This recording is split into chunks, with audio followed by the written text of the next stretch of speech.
Devil May Cry 5 kicks so much ass, dude. Seeing the RE engine in such a fast-paced game had my jaw on the floor the first time I saw it, and it still blows me away from time to time. And oh my god, the combat. Any game that allows me to do stuff like this is worth an eternity in the Hall of Fame.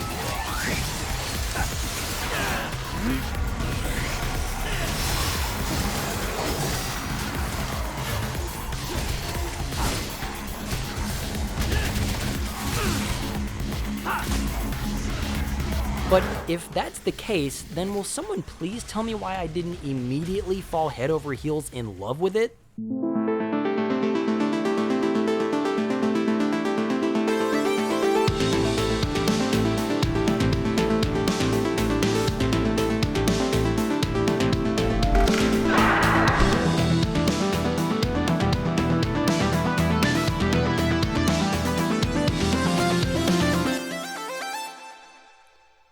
The strange thing about that sinful statement I just made is that DMC5 is the kind of game that's directly up my alley. Would you believe me if I was to say that I've never actually beaten a single Devil May Cry game before it? Not a one, never even touched one besides, let's see, a little under 4 hours in DMC4. I've yet to even get to the end of either Bayonetta games, and I've had them for years, but that might be a story for another day. So after a while of seeing all the accolades DMC5 got, I was wanting to pick it up more than I already did because I did have a desire to play it when it was first shown off. I mean, come on. It looked sick from the jump, but I guess there were other things coming out around the time. And after some time, I was able to catch it on sale, so I picked it up, and then after it sat in my Steam library for another long while, I decided to boot it up during some downtime, and I loved it.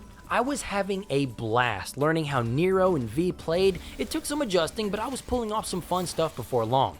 Devil May Cry scratches this really weird itch I have for single-player games. Like, I love myself a hard game. Slamming myself against a tough enemy or just learning the system so that I can wipe the floor with even the toughest of encounters. But something that comes across as a more self-imposed aspect to these games is the swag you can inject. It's a weird competitiveness that my good friend Anthony recently identified for me. It's not enough to simply beat these games. I get my jollies by doing it with style. Thus, we have Devil May Cry, a difficult, intricate action game where sure, you can beat the game and call it a day, but the real dopamine rush comes from the top right quadrant of the screen. The style ranking just eggs me on to try to get that flawless combat encounter, using different techniques, different moves, weapons, and the crowned jewel, the taunt button, turns this into something else altogether. It's no longer about winning, it's about whether or not you can whoop that dude's f***ing ass. I was going to make this the first video in that series I was telling you guys about at the beginning of this year, the Games I Knew I Would Love series, but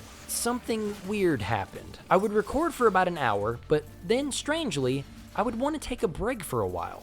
This might not sound like much, but it's strange for me to feel this way. When I record footage for a game I plan on making a video about, I can easily push through if I know I have the time. I actually love to do it that way. I can play 3 or 4 hours, only stepping away for food and potty breaks. For context, that's exactly what I did for Elden Ring. The 85 hours of that game was over a week or two of playing, yes, but every chance I got, I was in front of that game. And you guys know how mixed I feel about that one, so why am I having to take these breaks for a game like Devil May Cry 5? I should be foaming at the mouth to play this game non-stop. I got about 4 hours into a campaign before I switched gears to another project, and that still has me unusually bothered. So I recently told myself I'm going to jump back in and find out what the deal is with either me or this game. And if you still don't think I'm an insane person, I invite you to join me in finding out why Devil May Cry 5 didn't hook me. If you watch almost any video on this channel, you'll notice that I love dissecting combat systems. I love discussing how satisfying they can be to master. And if you were to go back and view the history of games that I look favorably on, you can notice a trend. I love games that feature playable characters with very long and intricate lists of abilities. I like having a lot of options to damage or interact with the enemy. I adore having multiple options to traverse the battlefield, and most important to me are defensive abilities. You can give me all the flashiest moves in the world, and that's fun on its own, but if I'm not able to dodge or counter my enemies in a hectic fight, it gets taken down a few pegs for me. Astral Chain is a perfect example of what I mean. And the opposite can also be true. The traversal can be fantastic, making it a dream to maneuver the battlefield, but if the combat feels weak or dull, then why would I bother sticking around? A good balance has to be struck, and this balance is partially what I believe contributed to why I didn't immediately click with DMC5. But let's continue on. Each playable character in DMC5 has a pretty unique set of abilities and quirks. I believe these quirks can be held responsible for why I wasn't jiving with the game in the beginning. So let's take a moment to break down each of these unreasonably attractive boys and what they can do in an effort to all land on the same page. And I'll be referring to the characters as I have them upgraded, and I'm also not going to be covering every single minute detail of all 4 characters because 1, that'd be boring, 2, we'd be here all day, and 3, I probably don't know every minute detail of every character's every move. So kicking off this journey, we have Nero. He has his standard 4-hit sword combo that can be changed after the first and second input by pausing before the next input. By locking on, each character can combine directional inputs with attacks, allowing for a few essential moves. Of course, a basic launcher to allow for aerial follow-ups and several slam and dive attacks. A meaty revolver for long-range combat and extending combos. Then there's his robotic arm, which can be used to grapple enemies to bring them in for a thrashing or take Nero to them, and exclusive to Nero are his Devil Breakers. These are essentially limited use weapons with different abilities. There are several types that can be either purchased at checkpoints or found on the ground throughout the levels. While not locked on, Nero can use their specific abilities a few times or charge the arm for a super move that will destroy it afterwards. And if an enemy hits Nero in the middle of a move, it'll also break. I won't go over all of them, but I really like the whip one, the spinning punch one, and especially the rocket one. The one's focused more on physical combos now that I think about it. The rate at which Nero goes through Devil Breakers gives him a strong feeling of improvisation in his fights, more so than any other character to me. Of course he has his moves that you always have access to and they're essential for chaining attacks together, but finding new breakers as you go kinda gives his battles a feeling of making do with what you have a lot of the time. I often started my combos and then would glance over to see what breaker I had equipped to see if I could incorporate it somehow or not. Because Nero can't swap Devil Breakers at will, the only way to switch them is to destroy them, either by using the powered up move they all have or the intentional explosion you can use to sacrifice the current one and get yourself out of a sticky situation. I'm a little torn because I like how finite the Devil Breakers are and how it does a good job of encouraging experimentation, because it's not like they're small attacks. The Devil Breakers are powerful weapons to have, and the attacks usually stagger or outright kill anything that's not a boss. So you might be able to see why giving us the ability to swap in and out of a specific selection would tip the balance a little too much in our favor. But I'm also really curious what those combos would look like if we could. The last thing that Nero gets at the very end of your first playthrough, spoilers by the way, are his demonic powers back. And this allows him to grapple stunned enemies, and god, this is one of the most satisfying maneuvers in the game. Nero is a great starting character, not too complex to begin with, but he does get better and better the more you experiment with him. The Devil Breakers facilitate this as well by keeping the same inputs but changing the function, so it'll be really easy for every player to find a combination that they like using, or just get good with all of them and become a whiz at improvisation. Are you done? Right now.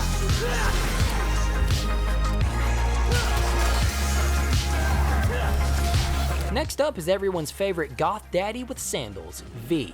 V is probably the most unique character on the roster. He doesn't use physical attacks to damage enemies. Instead, he commands his squad of demonic pets to weaken enemies so he can either get in close with his cane and take them out, or warp to them for a finish with a lock-on. Both of the basic creatures are tied to their own button. Covering the long-range attacks, we have this loudmouth bird creature named Griffin who corresponds to the X button. By just tapping the button, he'll shoot continuous blasts that are good for keeping enemies at bay or juggling airborne foes. Then, locking on, pushing forward, and attack will send Griffin into the opponent. Then backwards and attack will create this shockwave that I have a hard time connecting with. Bounded to the Y button is Shadow, not a hedgehog unfortunately, but a jaguar with shape-shifting tendrils. He can execute a 3-hit combo on the ground, shoot tendrils up at airborne enemies to juggle, use forward and attack to do this fast-hitting move that travels along the ground, with backwards and attack becoming a launcher that can transition into a buzzsaw if the button is continuously pressed. Each creature also has access to charged moves. Griffin will strike the ground with lightning bolts, and Shadow will explode into a cluster of blades. The other creature V has access to is Titan, but he only comes out to play when V's Devil Trigger is activated. He can do several heavy-hitting moves, but the player has little to no control over Titan, so it's more or less just a power boost to Griffin and Shadow to me. Titan is nice once some moves are bought, but he's not my favorite. If I'm being honest, V is my least favorite character to play as, and it's not because he's too hard or anything, it's because he's too easy. I feel like I can get triple S with V without really trying. Of course, I still have to know what the creatures can do and how to use them correctly to get the high scores, but I don't like how detached I feel from the fight. I have Shadow and Griffin in front of the enemy fighting, but there's not really much of a penalty from them getting downed. I mean, that's a good thing because it'd be really frustrating to be punished for an AI partner you don't have complete control over, but V himself doesn't have any reason to be close to the fight. Griffin's shockwave move happens right in front of V, so he would need to get close to that, and the creatures revive faster if V is standing over their little orb thingies, but I just feel so detached from everything while I watch Griffin and Shadow going crazy on the enemies while I'm stuck back here reading. It's obviously a personal preference, and if V is your favorite character, more power to you. Tag me in your best combo video on Twitter and I'll geek out over it, I'm sure. But personally, my favorite character is our next subject, Dante. Easily the most complicated action game character I can recall ever being in control of, but man, I love him. Okay, so Dante has a large selection of weapons he swaps between to string together combos. Let's begin with his melee weapons. First, we have his Dante sword that has a typical 4-hit combo.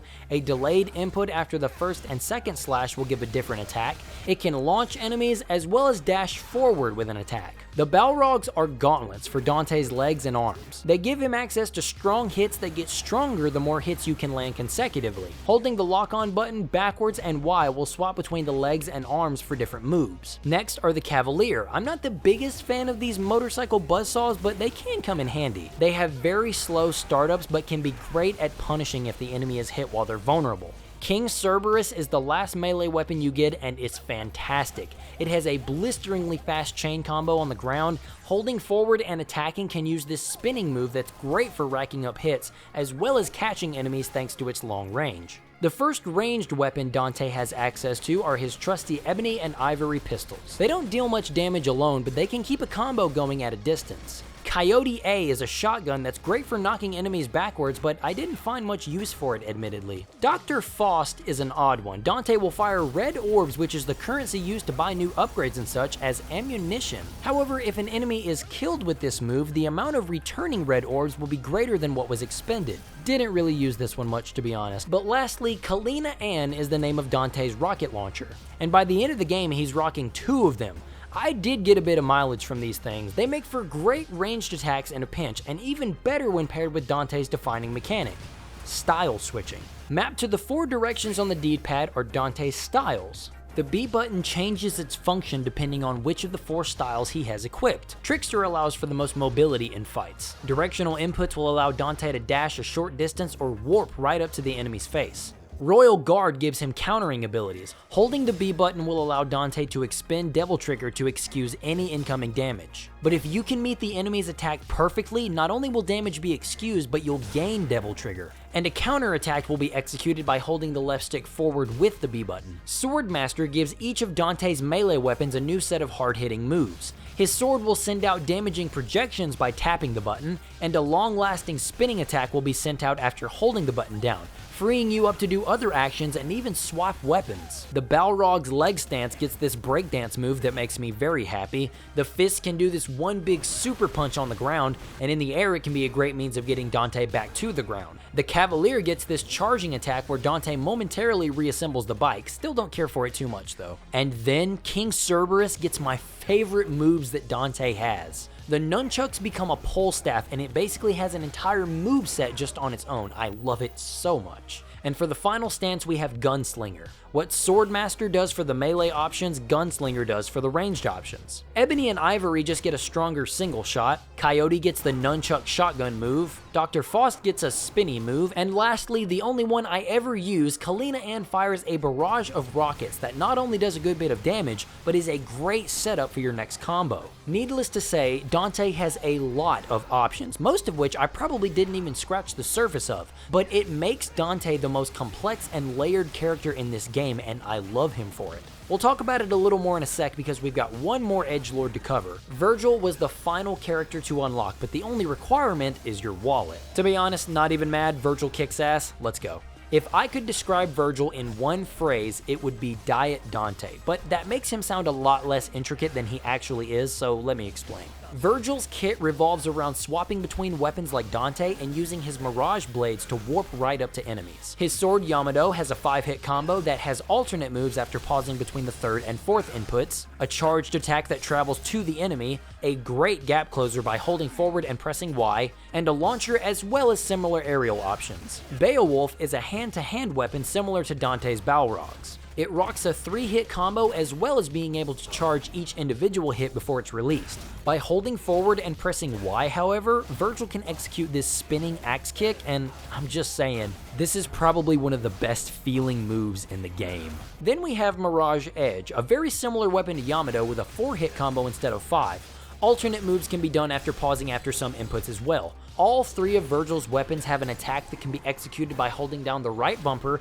and flicking the left stick backwards and then forwards and then pressing Y. Yamato's is a quick slice that slows down time for a moment and then draws any enemy caught in the radius closer. Beowulf's is a nasty kicking combo, great for big damage. And Mirage's Edge throws out some powerful projectiles. Vergil is easily one of the most satisfying characters to just pick up and play. All of his attacks just feel so intuitive to pull off, and I love that he doesn't have any extra projectiles to put up with. I love Dante and his multitude of options, but there have been so many instances where a combo was fumbled because I pressed the right or left trigger too many times, swapping to the wrong weapon or firearm for that particular moment. Vergil doesn't have this problem though. There are only 3 weapons and both triggers will get you to whichever one you need if you can remember which weapon correctly corresponds to which trigger. Okay, now that we know all of these crazy movesets and possibilities for battles, I'm hoping it'll be easier for you to see where I'm coming from. DMC5 is a great game, a fantastic game, bottom line. But if you're not down with this combat system, or even 1 or 2 of these characters, it might keep you at an arm's length like it initially had me. There are no other mini-games. The only other type of gimmicks are the secret missions that have quirky requirements to finish, but even those are asking you to put your mechanical knowledge of the characters to the test. If constant battles alternating between these 4 movesets in and out doesn't sound like your thing, then you might want to look elsewhere.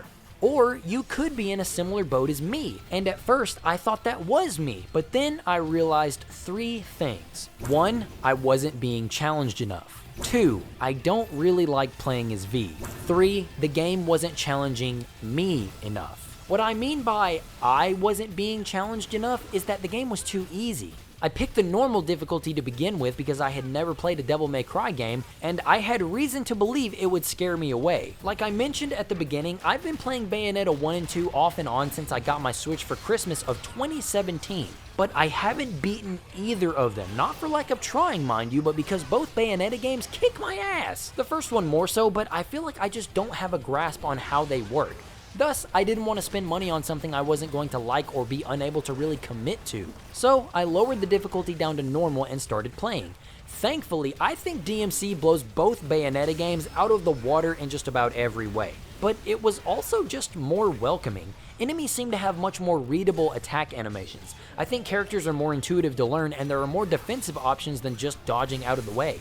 And in an attempt to contradict myself almost immediately, it might have been a little too welcoming. Bear with me though, I'll explain this in a second. But I was starting to get bored from these encounters. Part of that was me not fully grasping the combat system yet. Starting off, I was only kind of mashing buttons with a small semblance of knowing what I was doing. The other part was not knowing which moves and abilities to get for each character, but regardless, I still made it through encounters just fine.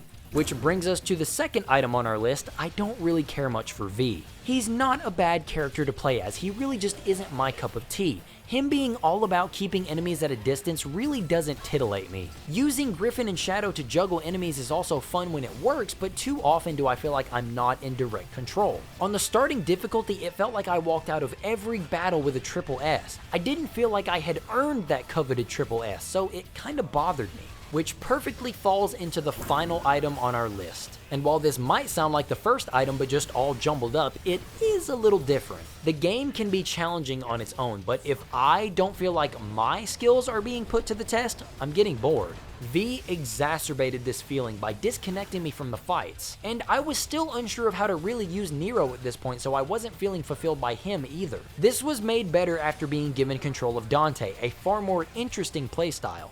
And then everything changed once I beat the game for the first time and unlocked the Son of Sparta difficulty. This is considered to be the hard mode. And listen, I don't know if it was because I had a better understanding of the characters and what they could do, or if I was enjoying the challenge of the new difficulty, but something was starting to click now. On these higher difficulties, enemy arrangements are remixed, so more demanding challenges are thrown at the player right off the bat. With more demanding challenges, I feel like the game not only reveals more of itself, but it also pushes me to explore the mechanics in ways I wouldn't have if I hadn't been pushed in the first place. It's the argument I always make for playing my first playthroughs of action games on the hardest difficulty. I prefer to see the game at its most strict right out the gate. And if it becomes a better experience because of the intensity, you know it's well designed. It's easier to pick up on little things about the game design as well, like how after a more challenging encounter that's put there to test your skills thus far, the game often throws a much easier battle with pushover enemies at you to give you some health back, giving you a chance to turn that level around if the last fight didn't go how you wanted it to. It's a great feeling to get pushed by a game and being rewarded for having the dexterity and knowledge to push back and even get rewarded in return.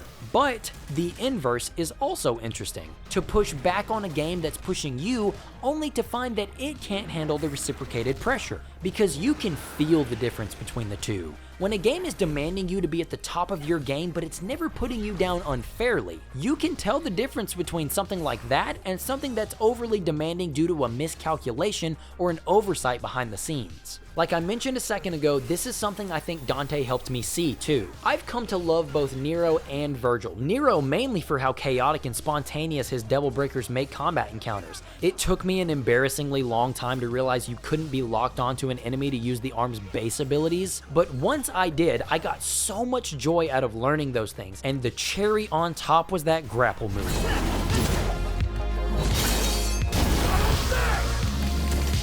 Vergil for how easy all of his combos were to string together. I mean, seriously, Vergil is tough to get a grasp on initially, but I would call him the perfect compromise between Nero's improvisation and Dante's depth. This blue dude's combos just are so furious and fast. But speaking of, Dante is on a whole other level to me. He's one of those characters that I don't think I'll ever really be able to truly master. He has so many options and combinations that have so many little quirks that are probably so useful, I feel like a kid alone in a candy store with literally every candy known to man at my fingertips. I would like to try all of these candies out, and I will with time, but there is a lot of candy to try and get familiar with. I've got to get better with that strict as hell timing for Royal Guard. I need to figure out how to use Cavalier correctly instead of just leaving it out of my loadout. I need to learn how to use the Coyote more effectively, and most importantly, I need to get better at comboing all of these attacks into each other. I'm not terrible at it, it seems like a muscle memory thing above all else, but I still have a lot to learn. You know, it's funny. I thought that by diving deep into these harder difficulties and the movesets of the other characters that I would get past the block of only playing for an hour or so at a time. But I still do. Even while beating Son of Sparta mode, I'd only take it in hour-and-a-half bursts. Slightly better, sure, but then I would be spent on DMC for the day. There could very well still be something wrong with me, not ruling that out, but part of me wants to think this is normal now. Because more so than many other games I play, Devil May Cry 5 requires legitimate practice to get better at. The inclusion of the void is a testament to that. And constantly getting thrown to the dirt might not be as painful when compared to practicing something in real life, but you're still getting thrown to the dirt in DMC and when you're practicing anything else. And failing over and over again, no matter the task, can be draining. One of my favorite games ever, Sekiro, arguably requires a similar amount of mastery to become proficient. But I would argue that in Sekiro, simply overcoming the challenge is what you're constantly working towards. It takes dedication and practice, but in a very different way. I can get to the end of a playthrough on Son of Sparta mode, but I will get a horrible rank due to all the mistakes I make when I'm careless, or the deaths I suffer with the need to use those gold orbs for revival. The game obviously discourages this with major penalties to your end level score, but I feel the disappointment in myself. Saying things to myself like, man, I could have done better than that. I shouldn't have wasted those orbs on something I could have learned myself. And that's what this game is trying to instill in me. I would call this the fun kind of practice. The kind where you can actually see the fruits of the practice as you play. And those times where you can manage to get an S or even a triple S makes the progress all the more apparent. You don't play Devil May Cry to just beat it. You play it so you can eventually beat the out of it. I did one playthrough on Devil Hunter, one playthrough on Son of Sparta, and then a Vergil playthrough on Son of Sparta for this video, and as you can tell, I have a long way to go to get better at it. And I'm perfectly okay with that now. The pyramids weren't built in a day after all, and they didn't learn how to do it in an hour. So if you want a deep as hell action game that's pretty great at showing the casual player a good time too, I can't recommend Devil May Cry 5 enough. It might not click immediately, but please don't let that discourage you from continuing with that climb. Maybe one day you and I can both be on the same level as Sun He Legend. Probably not though, that dude is insane. Thank you so much for watching. I know this wasn't a typical review because I didn't touch on several things like the level design or the incredible soundtrack, but I figured I had enough to talk about with everything else. We should just focus on the combat system. Next up, I'll be taking a look at Thymesia, a Souls-like game that's been on my radar thanks to Twitter for quite some time now. And then after that, I think I'll be revisiting a game from a few years ago to give it the attention that it deserves. I've been wanting to go back to Control for a while because I haven't gotten the chance to play through any of the DLC. And then after that, I have no idea. Spark the Electric Jester 3 just dropped, so maybe I'll look at that. But anyway, I hope you'll stick around for all of that fun stuff. I think the end of this year will be pretty busy with all the games coming out too. I'm super excited to play a lot of the new stuff coming out, and I hope you are too. But anyway, I appreciate you for watching. So thanks for stopping by, and have a great day.